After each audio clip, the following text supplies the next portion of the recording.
ഈ തെരഞ്ഞെടുപ്പ് ഫലം വന്നിട്ടും ഈ തമിഴ്നാട്ടിലെ ചിത്രം അങ്ങോട്ട് തെളിയാതെ വരികയാണ്. കാര്യങ്ങൾ മാറി മറിഞ്ഞുകൊണ്ടിരിക്കുകയാണ്. ഇത് അപ്രതീക്ഷിതമായ വിജയിക്ക് ഉണ്ടായിട്ട് പോലും മന്ത്രിസഭാ രൂപീകരണത്തിലേക്ക് കടക്കാൻ കഴിയാത്ത ഒരു സാഹചര്യത്തിലാണ്. ഏത് തരത്തിൽ മാറി മറിയും തമിഴ്നാട്? തമിഴ്നാട് രാഷ്ട്രീയത്തിൽ ഒരത്ഭുതമാണ് ഇപ്പോൾ നമ്മുടെ വിജയ് നടത്തിയിരിക്കുന്നത്. വിജയുടെ തേരോട്ടം ഇത്ര വലിയ തേരോട്ടമാണെന്ന് ആരും പ്രതീക്ഷിച്ചില്ല. തേരിങ്ങനെ ഓടും, അത് കഴിയുമ്പം തേര് കൊണ്ട് അവിടെ ഇട്ടേച്ച് നിയമസഭയുടെ ഒരു മൂലയ്ക്ക് ഒരു 30-35 സീറ്റുമായിട്ട് ഇരിക്കുമെന്നാണ് വിചാരിച്ചത്. പക്ഷെ അതും പ്രതീക്ഷിച്ചില്ല. അതും വലിയ പാടാണ്. ഏറിയാൽ 30-35, ഇല്ലെങ്കിൽ 20 ഒതുങ്ങുമെന്നാണ് ആദ്യത്തെ ഒരു ഇതുണ്ടായിരുന്നത്. 15%, അതിൽ 20-24 സീറ്റ് എന്നാണ് പലരും നിരീക്ഷിച്ചത്. പക്ഷെ എല്ലാവരെയും അത്ഭുതപ്പെടുത്തിക്കൊണ്ട് ജനങ്ങളുടെ ആൾക്കൂട്ടം മുഴുവൻ വോട്ടാക്കി മാറ്റിക്കൊണ്ട് അദ്ദേഹം 108 സീറ്റിൽ, അതിൽ 2 അദ്ദേഹം ജയിച്ചതാണ്, അതുകൊണ്ട് 107 സീറ്റിൽ അദ്ദേഹം വലിയ വിജയം നേടി. തമിഴ്നാട്ടിൽ ജയലളിതയ്ക്കും MGRനും ജയലളിതയ്ക്കും ശേഷം ജനഹൃദയത്തിൽ നിൽക്കുന്ന ജനനായകൻ താനാണെന്ന് വിജയ് തെളിയിച്ചു. അപ്പോൾ തൊട്ട് തുടങ്ങി നമ്മുടെ എല്ലാ രാഷ്ട്രീയ പാർട്ടികളുടെയും ഓട്ടം. കാരണം നിസ്സാരമായ ഒരു സംസ്ഥാനമല്ല തമിഴ്നാട്. നമ്മുടെ പ്രധാനപ്പെട്ട തെക്കേ ഇന്ത്യയിലെ ഏറ്റവും വലിയ സംസ്ഥാനങ്ങളിലൊന്നാണ്. ഏറ്റവും വലിയ സംസ്ഥാനം തന്നെയാണ്. സംസ്ഥാനങ്ങളൊന്നും ഇപ്പോൾ ആന്ധ്ര വെട്ടിക്കീറിയതോടുകൂടി, ആന്ധ്രയും തെലങ്കാനയും വന്നതോടുകൂടി തമിഴ്നാടാണ് തെക്കേ ഇന്ത്യയിലെ ഏറ്റവും വലിയ സംസ്ഥാനം. 39 MP മാർ, 234 MLA മാർ, 30 മന്ത്രിമാർ ഒക്കെയുള്ള വലിയൊരു സംസ്ഥാനമാണ്. 34 മന്ത്രിമാരുണ്ട്. അപ്പം വലിയ സംസ്ഥാനമാണ്. അതുകൊണ്ട് ഇതാർക്കും വിട്ടുകളയാൻ താല്പര്യമില്ല. ദേശീയ പാർട്ടികളെല്ലാം രാവും പകലും നോക്കിയിട്ട് ഇതിലൊന്നും പിടിക്കാൻ പറ്റുന്നില്ല. ഇന്ത്യൻ നാഷണൽ കോൺഗ്രസിന് പറ്റുന്നില്ല, BJPക്ക് പറ്റുന്നില്ല. അങ്ങനെ വെള്ളം കുടിച്ചിരിക്കുമ്പോഴാണ് ഈ ദ്രാവിഡ കഴകങ്ങൾ രണ്ടും കൂടെ മാറി മാറി ഈ സ്ഥാനം കൊണ്ടുവരും. അപ്പോൾ സ്റ്റാലിനും പ്രതീക്ഷിച്ച ഇനി ഇത് നമുക്കിവിടെ ചോദ്യം ചെയ്യാൻ ആളില്ലല്ലോ, ജയലളിതയുടെ മരണത്തോടു കൂടി തീർന്നു.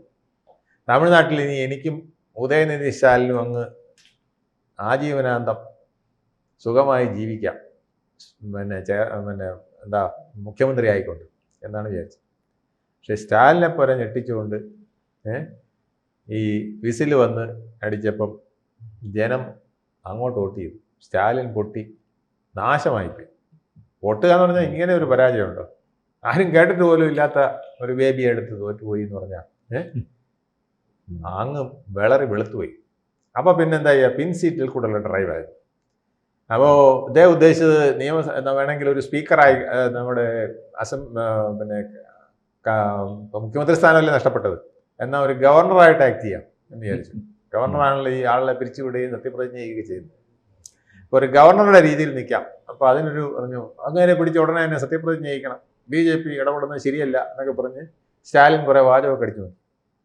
പിന്നെ അതിനിടയ്ക്ക് കക്ഷത്തിരുന്ന കോൺഗ്രസ്സുകാരനങ്ങ് പോവുകയും ചെയ്തു. കോൺഗ്രസിന് പണ്ടേ വണക്കമായിരുന്നു. അപ്പോൾ അതിനിടയ്ക്ക് 5 സീറ്റും കൊണ്ട് അവരങ്ങ് പോയി. ഉടനെ അവരെ നന്ദിയില്ലാത്തവന്മാരെന്നൊക്കെ പറഞ്ഞ് കുറേ വിളിയൊക്കെ വിളിച്ചു. അവർക്ക് കെട്ടപാടെ പൊതിയും കെട്ടിപ്പോയി. കാരണം ഇവിടെ ഒരിക്കലും ഇവർ മന്ത്രിയാവാൻ സമ്മതിക്കില്ല. ഈ ഇന്ത്യ മുന്നണി തന്നെ തമിഴ്നാട്ടിലെ പ്രശ്നങ്ങൾ കൊണ്ട് ഇല്ലാതായി. ഇന്ത്യ മുന്നണിയുടെ നട്ടല് സ്റ്റാലിനായിരുന്നു. അതോടുകൂടി സ്റ്റാലിനും പോയി, മമത അവിടെ തുടങ്ങിയതോടുകൂടി, ബംഗാളിലും അടി തുടങ്ങിയതോടുകൂടി ഇന്ത്യ മുന്നണി ഏതാണ്ട് ഇപ്പം പരുവത്തിലായി. ഇനിയിപ്പോൾ അതിനകത്ത് രക്ഷപ്പെടുന്ന ആരുമില്ല. ഇനിയിപ്പോൾ അഖിലേഷ് യാദവ് മാത്രമേ ഉള്ളൂ. അഖിലേഷ് ഇപ്പോൾ സ്റ്റാലിൻ്റെ പുറകെ നടക്കുകയാണ്, എങ്ങനെയെങ്കിലും രക്ഷിക്കണം. അപ്പോൾ അങ്ങനെയൊക്കെ അവിടെ വിഷമിച്ചിരുന്നപ്പോഴാണ് സ്റ്റാലിൻ വിചാരിച്ചൊരു കാര്യം ചെയ്യാം. ചെറുക്കനെ ഇപ്പം രണ്ടാമതൊരു ഇലക്ഷൻ വന്നാൽ ഇപ്പം കൈ കിട്ടിയിരിക്കുന്ന 73 സീറ്റും കൂടെ നഷ്ടപ്പെടും. കാരണം പിന്നെ അങ്ങോട്ട് ഇറങ്ങിയാൽ ഈ ചെറുക്കൻ തൂത്തുവാരിക്കളയും. 108 എന്നുള്ളത് ഇനി 180 ചിലപ്പോൾ എത്തിക്കളയും. അതോടുകൂടി ഉദയനിധി സ്റ്റാലിൻ പറ്റ ഒരു വോട്ടിന് ജയിച്ചു. 1000 ചില്ലാൻ വോട്ടിന് ജയിച്ചിട്ടുണ്ട്. അതുപോലും ഇല്ലാതാകുന്ന അവസ്ഥയിലാവും. അപ്പം ഞാനും പോയി, മോനും പോയി, നമ്മുടെ കുടുംബവും പോയി എന്ന് പറഞ്ഞ പരുവത്തി വേണ്ട. അതുകൊണ്ട് ഒരു കളി കളിക്കാമെന്ന് വിചാരിച്ച് നിൽക്കുകയായിരുന്നു. CPI-കാരെയും CPM-കാരെയൊക്കെ പറഞ്ഞ് ഇപ്പം പോകണ്ട, ഞാനതിന് അവസരം തരാം, പിന്നെ നമുക്ക് പിന്തുണ കൊടുക്കാം, അവൻ ഒന്ന് വെട്ടിലാവട്ടെ എന്നൊക്കെ പറഞ്ഞ് കളിച്ചുകൊണ്ടിരിക്കുകയായിരുന്നു. പിന്തുണ കൊടുത്തെന്ന് പറയും. കൊടുത്താൽ ലിസ്റ്റ് കൊടുക്കില്ല. ലിസ്റ്റ് കൊടുക്കാതെ നമ്മുടെ വിശ്വനാഥ് ആർലേക്കർ ആണെങ്കിൽ സത്യപ്രതിജ്ഞ ചെയ്യാനും സമ്മതിക്കില്ല. 118 ഉണ്ട് സാറേ എന്ന് പറഞ്ഞാലും സമ്മതിക്കില്ല. 118 എവിടെ എടുത്തോണ്ട് വാ, അവരുടെ ലെറ്റർ പാഡ് കാണണം. CPI പിന്തുണച്ചെന്ന് പറഞ്ഞാൽ CPI-യുടെ കത്ത് കൊണ്ടുപോവാ. CPM പിന്തുണച്ചെന്ന് ഞാൻ പറയാം, അത് പോരാ എന്നൊക്കെ പറഞ്ഞ് അപ്പോൾ ഇപ്പോൾ ആകെ വെട്ടിലായി ഇങ്ങനെ നിന്നപ്പോഴാണ് ഇപ്പം CPI യും CPM പിന്തുണയ്ക്കാൻ തീരുമാനിച്ചു. ലീഗ് പണങ്ങി നിൽക്കായിരുന്നു, ലീഗിന് 2 സീറ്റുണ്ട്, അവരും പണങ്ങി നിൽക്കായിരുന്നു, കൊടുക്കില്ല എന്ന് പറഞ്ഞു. അപ്പോൾ ഇന്ത്യൻ നാഷണൽ കോൺഗ്രസ് ഇടപെട്ട് രാഹുൽ ഗാന്ധി വഴി ലീഗുകാരെ പിടിച്ച് എന്തായാലും ലീഗ് പിന്തുണ കൊടുക്കാൻ തീരുമാനിച്ചു. CPI CPM പിന്തുണ കൊടുക്കില്ല, സ്റ്റാലിൻ്റെ കൂടെ നിൽക്കുമെന്നായിരുന്നു. സ്റ്റാലിൻ്റെ തോഴനായിരുന്നു പിണറായി വിജയൻ, 7 തോഴൻ എന്ന് പറഞ്ഞ പോലെ നിൽക്കുകയായിരുന്നു. അപ്പം അദ്ദേഹവും ഇപ്പം സ്റ്റാലിന് കാലുമായി. കാരണം അദ്ദേഹത്തിൻ്റെ പ്രശ്നം എന്ന് വെച്ചാൽ കേരളത്തിലെ ഭരണം പോയി. അപ്പോൾ നമുക്ക് എവിടെയെങ്കിലും ഒരു ഭരണം ഉണ്ടെന്ന് പറയണ്ടേ. 70 വർഷം ഇന്ത്യയിൽ ഒരിടത്തും ഭരിക്കാതിരുന്ന കമ്മ്യൂണിസ്റ്റുകാർ എന്നൊക്കെ പറഞ്ഞ് നമ്മളിവിടെ പിന്നെ TV-യിലും ചാനലിലും ഒക്കെ അടിച്ചുകൊണ്ടിരുന്നില്ല. ഇപ്പോൾ ഇതാ കിടക്കുമെന്ന് പറയില്ല. അങ്ങനെ കിടക്കാൻ തീരുമാനിച്ചിട്ടില്ല. കേരളം പോയെങ്കിൽ തമിഴ്നാട്ടിൽ ഞങ്ങളുടെ ചുവന്ന കൊടി പാറും, 2 എങ്കിൽ 2. കനൽ ഒരു തരിയല്ല, ഇവിടെ 2 തരിയുണ്ട്. അപ്പം ഞങ്ങൾ അവിടെ ചെന്നൈയിൽ ഞങ്ങൾ കൊടി പാറിക്കും അങ്ങനെ പറഞ്ഞ് CPI-ക്കാരെയും കൂടെ പിടിച്ചിട്ട് അദ്ദേഹം അങ്ങ് പിന്തുണ കൊടുത്തു. അപ്പോൾ സ്റ്റാലിൻ ആകെ ഞെട്ടിപ്പോയി. ഇതെല്ലാം ഇത്തരം പാർട്ടികളാണോ, നമ്മളെ മൂടോടെ വലിച്ചിടുന്നവന്മാരാണോ? കോൺഗ്രസ്സുകാരെ പിന്നെയും വിചാരിച്ച് ഒരു തരം കിട്ടിയാൽ പറ്റിക്കുന്നവന്മാരാണ്. പക്ഷേ ഇത്ര വലിയ തോഴനായിരുന്ന പിണറായി വിജയൻ ഇങ്ങനെ പറ്റിക്കുമെന്ന് അവർ വിചാരിച്ചില്ല. അദ്ദേഹവും നേരെ മറുകണ്ഠം ചാടി അപ്പുറത്ത് പോയി, CPI-യും കൂടെ വിളിച്ചുകൊണ്ട് അങ്ങ് പോയി. അപ്പം ഇവരുടെ ഗതികേട് നമുക്കല്ലേ അറിയാവൂ. കാരണം ഇവിടെ നിയമസഭയിൽ ഒരു രാജ്യസഭാംഗത്തിനെ അയക്കാൻ പോലും ഇല്ലാത്ത പരുവത്തിൽ നിൽക്കുകയാണ്. പിന്നെ രാജ്യസഭാംഗത്തിനെ എവിടെന്നെങ്കിലും അയക്കണമെങ്കിൽ ഇപ്പോൾ ബ്രിട്ടാസൊക്കെ കുറച്ച് കഴിഞ്ഞ് ഇങ്ങോട്ട് വന്നാൽ ഇവിടുന്ന് പോകണമെങ്കിൽ ഇനി തമിഴ്നാട്ടിൽ നിന്ന് വേണം പോകാൻ. കാരണം കേരളത്തിൽ 35 സീറ്റുകൾ 36 സീറ്റ് വേണം ഒരു MP അയക്കണമെങ്കിൽ രാജ്യസഭയിലേക്ക്. പിന്നെ ഒരു MPയെ പോലും അയക്കാൻ പറ്റില്ല, മുഴുവൻ കോൺഗ്രസ്സുകാർ പോകും. ഈ അവസ്ഥയിലാണ് ഇവിടെ നിൽക്കുന്നത്. അപ്പം ആലോചിച്ചപ്പോൾ പണി പറ്റിയത് ഇതാണ്. 120 സീറ്റ് എങ്ങനെയെങ്കിലും വിജയ്ക്ക് ഒപ്പിച്ചു കൊടുത്താൽ 118 സീറ്റ് ഒപ്പിച്ചു കൊടുത്തു കഴിഞ്ഞാൽ അവിടെ കയറി പറ്റാം.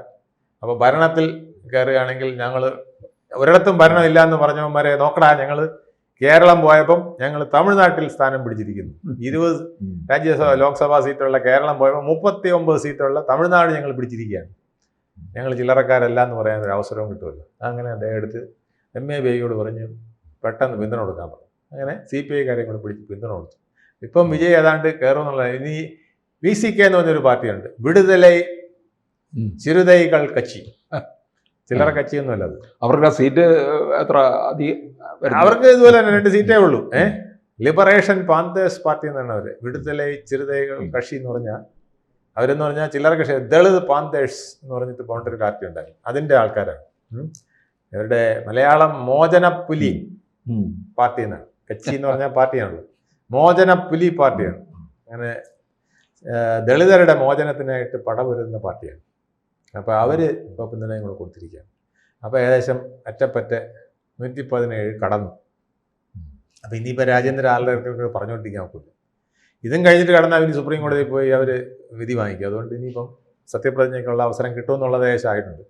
സ്റ്റാലിനാണെങ്കിൽ ആകെ മണ്ണും കപ്പിയിരിക്കുകയാണ്. സ്റ്റാലിൻ വിചാരിച്ചെന്നറിയാമോ, CPI-ക്കാരോട് പിന്തുണ കൊടുത്തില്ല എന്ന് പറഞ്ഞൊക്കെ നിർത്തി അങ്ങനെ ഒരു ഗവർണർ റോളിൽ കളിക്കാം. സത്യപ്രതിജ്ഞ ചെയ്യാൻ പോകും, പിന്നെ ചെയ്യാൻ സമ്മതിക്കില്ല. ഇന്നലെ ഇതുപോലെ തന്നെ സത്യപ്രതിജ്ഞ ചെയ്യാമെന്ന് പറഞ്ഞുകൊണ്ട് നാളെ ചെയ്യാമെന്ന് പറഞ്ഞുകൊണ്ട് പോയി. കുറച്ച് കഴിഞ്ഞപ്പം 2 എണ്ണത്തിൻ്റെ കുറവ്, സമ്മതിച്ചില്ല. ഇങ്ങനെ കളിച്ച് അവസാനം പറ്റി കോൺഗ്രസ് പോയി, 5 കോൺഗ്രസ് പോയി, 2 CPI പോയി, 2 CPM പോയി, ഇപ്പോൾ വിടുതലൈ കച്ചികളും കൂടെ പോയി. അപ്പം ഇനിയിപ്പം രക്ഷയില്ല. സ്റ്റാലിൻ ആകെ നാറിപ്പോയി. സ്റ്റാലിൻ വിചാരിച്ചില്ല ഇതുപോലത്തെ നയവഞ്ചകന്മാരാണല്ലോ എനിക്ക് ചുറ്റും ഇന്ത്യ മുന്നണി എന്ന് പറഞ്ഞ് എന്താണെന്ന് ഇപ്പോൾ ആലോചിക്കുകയാണ്. കോൺഗ്രസിനെ അന്ധമായി വിശ്വസിച്ചു. ഇന്ത്യയുടെ പ്രധാനമന്ത്രിയാകാൻ രാഹുൽ ഗാന്ധി അല്ലാതെ മറ്റൊരാളില്ല എന്ന് പറഞ്ഞ സ്റ്റാലിന് വായിൽ മണ്ണിട്ട് അടച്ചു കൊടുത്തു. അതുപോലെ തന്നെ എൻ്റെ ഏറ്റവും വലിയ ശക്തി പിണറായി വിജയനാണെന്നൊക്കെ പറഞ്ഞുകൊണ്ടിരുന്നു. പക്ഷേ പിണറായി വിജയന് സമയമായപ്പോൾ പാലം വലിച്ച് അപ്പുറത്ത് പോയി. ഇപ്പം CPI അതിൻ്റെ കൂടെയും പോയി, ലീഗ് അതിൻ്റെ കൂടെയും പോയി. അപ്പം സംഗതി ഇപ്പോൾ ആകെ വെള്ളത്തിലായിരിക്കുന്ന സ്റ്റാലിനാണ്. എന്തായാലും പയ്യൻ കയറി മുഖ്യമന്ത്രിയാവും. കയറിയാൽ പിന്നെ ഇറക്കാൻ ചില പാടാണ്. കയറി കഴിഞ്ഞാൽ ചിലപ്പോൾ അടുത്ത ഇലക്ഷൻ വന്നാലും ഇതിനേക്കാൾ കൂടുതൽ സീറ്റ് പിടിക്കും. പയ്യൻ അതിനുള്ള അടവൊക്കെ അറിയാം. വിസിലും നല്ലൊരു ചിഹ്നവും കിട്ടിയിട്ടുണ്ട്. വിസിലടിച്ച് അവിടെ മുഴുവൻ കറങ്ങി ആളുകളുടെ വോട്ട് പിടിക്കാൻ പറ്റുന്ന ആളാണെന്നുള്ളത്. അപ്പോൾ ഇനിയിപ്പം ഇത് തന്നെയായിരുന്നു സ്റ്റാലിൻ്റെ അച്ഛൻ കരുണാനിധിക്ക് പറ്റിയ അബദ്ധം. ഈ എങ്ങനെയോ ഒക്കെയോ രക്ഷപ്പെട്ട് വന്നാണ് MGR-ൻ്റെ കൂടെ നിന്ന്. അപ്പോൾ MGR-നെ പണക്കി. സിനിമാ നടനല്ലേ എന്തിരിക്കുന്നു, എടുത്ത് കളയാൻ വിചാരിച്ചു. പക്ഷേ കയറി അങ്ങ് രാജാവായി, പിന്നെ ഇറങ്ങി കൊടുക്കില്ല. കരുണാനിധിക്ക് അവസരമേ ഇല്ലാതായി. എന്നാൽ എങ്ങനെയെങ്കിലും എംജിആറിൻ്റെ കാലം കഴിഞ്ഞല്ലോ എന്ന് വിചാരിച്ചപ്പോൾ അങ്ങേരുടെ കാമുകിയായിട്ട് സിനിമയിൽ അഭിനയിച്ചുകൊണ്ടിരുന്ന ജയലളിത വന്ന് കയറി. അതോടെ അവിടെയും പിന്നെയും പ്രശ്നമായി. ജയലളിത കാരണം വീണ്ടും കരുണാനിധിക്ക് ഒന്ന് ഭരിക്കും, താഴെ ഇറങ്ങും, പിന്നെ കിട്ടൂല. ഈ വിധത്തിൽ വിഷമിച്ച് അങ്ങനെ പോയി ഇരുന്നപ്പോഴാണ് ജയലളിതയുടെ അന്ത്യമായി. അപ്പം സ്റ്റാലിന് ശുക്രദശ, ഇനി സ്റ്റാലിൻ്റെ സാമ്രാജ്യമാണ് എന്ന് വിചാരിച്ച് സ്റ്റാലിനും അങ്ങനെ അടക്കി വാണുകൊണ്ട് വരികയായിരുന്നു. തമിഴ്നാട് മുഴുവൻ കൊള്ളയടിച്ച് ഇഷ്ടം പോലെ ആൾക്കാർക്കൊക്കെ പൈസയും കൊടുത്ത് വീട്ടിൻ്റെ സമ്പാദ്യമൊക്കെ ഉണ്ടാക്കി എങ്ങനെ മുന്നോട്ട് പോകുമായിരുന്നു. മോനെ ഉദയനിധി സ്റ്റാലിനെ അടുത്ത മുഖ്യമന്ത്രിയാക്കുമെന്ന് പറഞ്ഞ് ഉപമുഖ്യമന്ത്രിയും ആക്കി. ചെറുക്കൻ ഇതിനൊന്നുമുള്ള കപ്പാസിറ്റി ഇല്ലേ, എന്നാലും പിടിച്ച് ഉപമുഖ്യമന്ത്രിയാക്കി. ചെറുക്കൻ കരഞ്ഞുകൊണ്ടിരിക്കുകയാണ്, അപ്പാ ഞാൻ ഉപമുഖ്യമന്ത്രിയായിരുന്നിട്ട് എനിക്ക് മുഖ്യമന്ത്രിയാവാൻ പറ്റില്ല, ഒന്നും അല്ലാത്തവൻ വന്ന് വിസിൽ പഠിച്ചപ്പോൾ ജോസഫ് വിജയ് കയറി മുഖ്യമന്ത്രിയാകുന്നല്ലോ, ഇത് മഹാകഷ്ടമാണെന്ന് പറഞ്ഞുകൊണ്ട് കരഞ്ഞുകൊണ്ടിരിക്കുകയാണ്. ഇതാണ് തമിഴ്നാടിൻ്റെ ഇന്നത്തെ അവസ്ഥ. കൂടുതൽ വാർത്തകളും വിശേഷങ്ങളും നിങ്ങളിലേക്ക് എത്താൻ ABC മലയാളം സബ്സ്ക്രൈബ് ചെയ്യുക, ബെൽബട്ടനും അമർത്തുക.